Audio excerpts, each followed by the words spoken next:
नमस्कार जय जगन्नाथ। आज आम पाखे गोटे रियलमी कंपानी भल मॉडल आसी पहुंची रियलमी 14 प्रो सीरीज जोटा कि world fast code sensitive colour changing design करा जायछि। देखुछन को कलर व्हाइट व्हाइट आको हमें कोल्ड वाटर रे टिके समय रखिबा।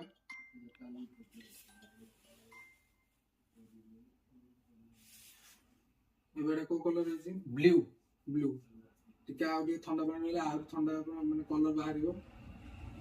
ता सहित कलर डिजाइन सहित हमर डिस्प्ले भी पूरा बेजललेस क्वाड कर्व चारि गोटा कर्व डिजाइन करा जायछि। तापर कैमरा भी बढ़िया कैमरा अछि। सोनी रो ओएस कैमरा लागि छी। ट्रिपल कैमरा सेटअप करा जायछि। फ्रंट रे 32 मेगापिक्सल सेल्फी कैमरा ये भी जबरदस्त कैमरा उठुछि। कैप्चर कर पारछि भलो कैमरा। तापर स्नैपड्रैगन प्रोसेसर रहउछि। तापर हमरो बैटरी 6000 mAh 80 वाट रो फ्लाश चार्ज माने फ्लाश चार्जिंग सपोर्ट रहउछि।